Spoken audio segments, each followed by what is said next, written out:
So I'm going to be going through some of my biggest UFC hot takes at this moment in time. So some opinions I've revolved in the UFC that the majority of MMA fans seem to be disagreeing with. And we'll just go straight in there with the first hot take on this list, which is that Volkov beats Gane and Figgy beats Gane. And we'll start off with why I think Alexander Volkov beats Cyril Gane. And it's not a super confident pick. It's not one that I would, I'd go and bet on. But I think that Volkov does beat Cyril Gane. And the elephant in the room is that they have fought before. They faced off before. Cyril Gane was able to beat Alexander Volkov a few years ago in a fairly competitive striking matchup across 5 rounds. And they're now rescheduled to fight at UFC 310, was originally meant to be 308, but they've been rescheduled due to a Volkov injury. But I honestly might be favouring Volkov to win this fight. I really like Volkov going into this fight, and he's really impressed me in his last couple of fights, and the majority of MMA fans seem to be disagreeing. I mean, on Tapology, Cyril Gane 61% favoured to win. But man, Volkov, he's massively impressed me in his last couple of fights. I've become a massive fan of Volkov recently. Seems like he's hit a new wave in his UFC career. And if we compare both of them since their last fight, Alexander Volkov, he's gone 5-1 in the UFC, whereas Cyril Gane's gone 3-2. Alexander Volkov's been able to beat Sergey Pavlovich as his best win, whereas Gane's best win has been Sergey Spivak. And if you compare both of their fights with Tartu Ivarza and Rosenstrike, Tartu Ivarza got finished by 9 minutes and 37 seconds by Volkov. It took Cyril Gane 14 minutes and 23 seconds, and for Rosenstrike took Volkov 2 minutes and 12 seconds compared to a full 25 minutes against Cyril Gane. Volkov's on a 4-fight winning streak. Gane's on a 1-fight winning streak. Volkov last fought in June of 2024, which was only a couple of months ago. Gane hasn't fought all the way since September of 2023. And Volkov just massively impressed me in his last couple of fights, piecing up Sergey Pavlovich the way that he did. Before the Pavlovich fight, he was on a streak of just finishing fighters. And it might have not been the highest level fighters, but he seems like he's hit like a new wave in his UFC career, a new kind of version of Alexander Volkov. And dare I say that he's in his prime, whereas Cyril Gane, he hasn't shown me massive improvement since the fight with Alexander Volkov. Don't get me wrong, he looked good against Sergey Spivak, but he's just been inconsistent. It seems like every time he gets a win, he ends up losing again. And I am actually favouring Alexander Volkov to beat Cyril Gane. And on top of that as well, Volkov seems to be, disciplined. He seems to be training very regularly, whereas Cyril Gane, the dude's shooting movies. He's been inactive. I don't really know if he has a zest for MMA anymore. And I really do favour Alexander Volkov going into this fight. It is going to be one of the highest level striking matchups we see in the heavyweight division, just like the first matchup was. I can't wait for it. It's not a super confident pick, but I am leaning towards Alexander Volkov beating Cyril Gane, whereas most guys just see Gane as like this top heavyweight that we need to always pick against when he faces somebody that isn't Aspinall or Jones. And I've also gone for Figgy over PTN. They're rescheduled. Well, they're scheduled for a fight night later this year in China. And the majority of MMA fans, in fact 73% of MMA fans, at least on Tapology, think that PTN's going to win this fight. Again, I'm leaning towards Davison Figueiredo beating PTN. Not a super confident pick, not one that I'd, bother betting on, but I am favouring Figgy going into this fight. Obviously, you've got PTN, the former bantamweight champion, which is fair enough, but then Figgy's a former flyweight champion. He's also a former champion, and he's moved up to the bantamweight division. He's been on a 3-fight winning streak, and Figgy's just looks so good in his last couple of fights.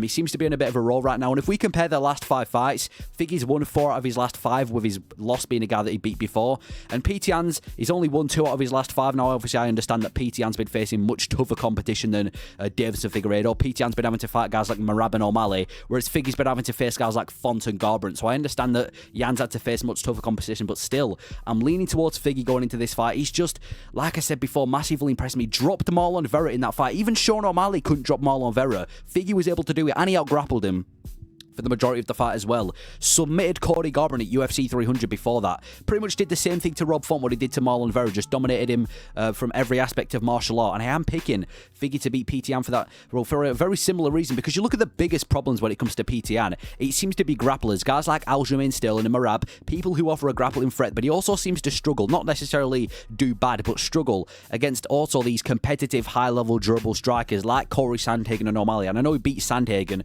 but it was still a fairly close fight. Whereas you look at Figueiredo's game, he's kind of like a combination of that. Okay, he might not be as elite as O'Malley on the feet and as good as Merab when it comes to grappling, but he's got the jiu-jitsu, as he showed in the flyweight division at even times moving up to bantamweight, and he's got power on the feet as well. Like I said, dropped Marlon Vera, he's got pretty good boxing, so I'm actually favouring Figgy to beat PTN. Not a super confident pick. I'm not saying it's an obvious pick to go for Figgy. I wouldn't bet him to stop PTN. It's going to be a competitive fight, but I'm leaning towards Figgy to beat him. I really do think he's got potential to fight for a belt in the flyweight, in the bantamweight division. My second hot take revolving the UFC is that UFC 301 was not a bad pay-per-view. I'm not just trying to be one of these MMA fans that hypes up every bad card in the UFC to try and seem different and to try and look like a hardcore MMA fan, but UFC 301, every single time I hear people talk about this card, it's just negative things. Oh, it was the worst pay-per-view this year. It's the worst card ever. When in reality, this card has been better than multiple cards we've had this year. Better than 297, better than 302. Dare I even say better than 307 and 306 if we're talking about just the card itself. Fair enough, it wasn't stacked on paper. If you're a casual fan, and I don't mean that in an insulting way, but if you are a casual, you might not like this card because it didn't really have the, it didn't really have the big names, it didn't really have the star power. There was only a handful of ranked fighters even competing on the entire card, but I really enjoyed it. I mean, look at the main event, Pantoja and Erceg. Erceg gets his crack at the title. It was a super competitive fight, back and forth.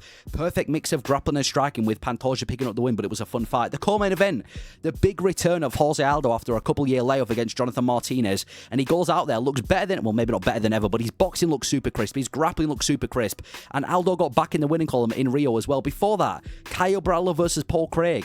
Caio Braulo just boxing the head off Paul Craig until he eventually knocked him out cold, and Caio Braulo got ranked because of that.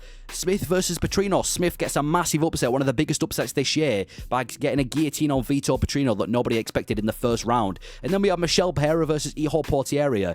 Just Pereira doing Pereira things, flipping on him, dropped him, submitted him all in the same round, and got the finish in the first round. So I think the main card was amazing. Not even to mention the prelims, Anderson Brito finishing Jack Straw in the first round by slashing open his legs. Mauricio Huvi in the card as well. Big lightweight prospect, got a win by dominating Jamie Malarkey. Not even to mention all the other finishes that was on the card as well. So I feel like UFC 301, okay, it might have not been a stacked card, but performance-wise, if you watch this live, you'll know that it was actually a really good pay-per-view. Like, the only bad things about this pay-per-view was the fact that it was in Brazil and all the fans left after the Aldo fight, and we all know about the Brazilian fans, and the fact that there weren't really any big stars on it. But I say that, they had Jose Aldo. I can't really think of a bigger Brazilian active star apart from Pereira right now than Jose Aldo for Brazil, so I really liked UFC 301. I thought it was a really good pay-per-view. It might have not been the best, it might have not been the most stacked, but I still think it's better than a lot of the pay-per-views we've had this year.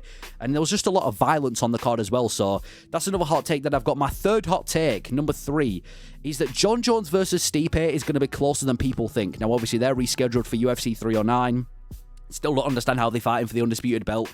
And listen, I'm going to be picking Jones to win this fight. I'm not saying I favour Stipe. I'm not trying to be different. I am going to go with Jones to win this fight. But I've looked at the ranking, or the ratings, and 87% of people think that Jon Jones is going to win. I think people are counting Stipe out a little bit too much. And I know that's ironic because I also just picked Jones. But listen, I'm not saying that Stipe is going to win. And I'm not saying he should be necessarily fighting for a heavyweight belt. But listen, let's look at his past couple of fights. I can understand, right? He hasn't won a fight since 2020. Got knocked out cold by Gane in his last fight. And now he's fighting for a belt against Jon Jones. But I actually think stylistically, Stipe is quite a difficult fight for Jones. We'll talk about the strengths of Stipe Miocic. First strength is he is a much better boxer than Jon Jones. Stipe has always had crisp boxing in the heavyweight division. Now, how that looks after he's been inactive for 3 years, I don't know. But he's always had crisp boxing. He's always had pretty decent hands. And he's definitely got better hands than Jon Jones, who I'm pretty sure has never dropped anyone with a punch in his entire career, apart from when he dropped Shogun with a body shot like a decade ago. He's got much better boxing than Jones. He's had much better wrestling than most of Jon Jones' opponents. He's not just a Cyril Gane that relies on his boxing to win. This dude's a legit wrestler. In fact, I'd call Stipe more of a wrestler if anyone. We saw in that first Ngannou fight how he was able to dominate Ngannou with wrestling. He's a much better wrestler and just more well-rounded than most of Jones' opponents. And he's an experienced heavyweight. Jon Jones, he moved to the heavyweight division against Cyril Gane. Listen, Stipe Miocic, he's been adjusted to the heavyweight division. This ain't no last-minute bulk. This dude's been, I mean, he's the greatest heavyweight of all time. He's lived his entire career in the heavyweight division. And the fourth reason, he lost to a power puncher. Okay, he might have been flatlined in his last fight, but he lost to Francis Ngannou, the most powerful dude in the UFC at the time. Jon Jones is the opposite of that. Jon Jones probably couldn't knock out a flyweight, never mind knock out Stipe Miocic, so they're completely different opponents. Now, if we talk about the weaknesses of Jon Jones, coming into this fight with Stipe, I mean, he looked slow against Cyril Gane. Fair enough, he got a first-round finish, but he looked really stiff in that fight, looked really slow, and fair enough, that was right at the end of a bulk, and maybe he's more adjusted to the division now, but he still looks slow. He's fat and old as well. It's not like he's Ngannou or one of these super athletic heavyweights. He looks old. He looks fat. He's out of his prime, just like Stipe is, which is why it's ridiculous that they're fighting for a belt. But it ain't prime Jones. It's not peak condition Jones. The third reason is he's just recovering from an injury. We've seen time and time again when fighters come back from an injury, it kind of like halts them in the fight. And we might be seeing this against Stipe Miocic because it was a pretty serious injury that Jones took off. He's been out healing, whereas Stipe's been training. He's now having to come back just fresh off an injury. And the fourth reason is that I think he is the greatest of all time, but he's stylistically not really a problem for Stipe. If you think of a nightmare matchup for Stipe Miocic, it's Ngannou, it's not Jon Jones. And you look at Jones's past couple of fights, he beat Cyril Gane. Gane can't grapple, that's a very stylistically favourable matchup. Dominic Reyes, everyone thinks he lost that fight. Thiago Santos, he got a split decision over him and he barely beat Thiago Santos. Anthony Smith, I mean, come on, going to a decision with Anthony Smith. That's a ridiculous result. And then Gustafsson, fair enough, he beat Gustafsson, but looking back at it in hindsight, Gustafsson hasn't won a fight since 2017, and he already beat Gustafsson before this. And Stipe Miocic, you look at his past couple of fights, okay, he got knocked out by the champ, he got knocked out by Ngannou, the same guy that Jon Jones literally wouldn't return to the heavyweight division because Ngannou was there. DC, beaten comfortably the second time. Before that, he knocked him out. First time, fluke. And then he fought Francis Ngannou the first time around, beat Ngannou as well, which is impressive. So I think Jones versus Stipe, again, I would favour Jones winning this fight, but I'd give it like a 60-40 in favour of Jones. I'd say that Jones has like a 60% chance of winning compared to Stipe's 40. I'm still picking Jones to win because it is Jon Jones, but I feel like people are kind of overlooking Stipe into this fight. If you break them down stylistically, I think Stipe can actually be a problem for Jon Jones, and I definitely think he's going to be a much bigger problem than Cyril Gane. My fourth hot take is that Merab isn't a boring fighter. Merab kind of has this reputation in the UFC for being a really boring fighter, when if we look at his recent performances, his only bad or boring performance was kind of when he fought Aldo a few years ago. And it went very similar to that Aldo fight that he just had with Bautista. These are the wrestlers that are boring. These are the boring wrestlers of the UFC that deserve to get called boring, not Merab. We look at Merab's past couple of performances. I don't think any of them were really just plain boring. Okay, the PTN fight, he fights PTN in his biggest step up so far. And Yan was a massive favourite going into that fight. 75% of people thought Yan was going to win.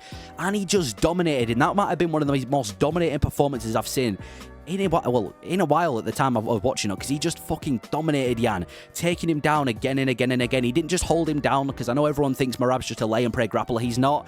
The second he took PTN down, he'd let him back up again just to take him back down again. He just completely dominated PTN. I don't think I'd seen PTN get dominated in the octagon ever before like that, like what Merab did to him that night. And he got the win over PTN, got in the winning column 50-45. All judges thought he got 50-45 in that fight, which is a great result. So I think the PTN fight definitely wasn't boring. He just absolutely dominated PTN with wrestling. And then he gets to fight with Henry Cejudo, scheduled early this year for UFC 298. This was the next big thing for Merab, facing a pretty tough fight stylistically.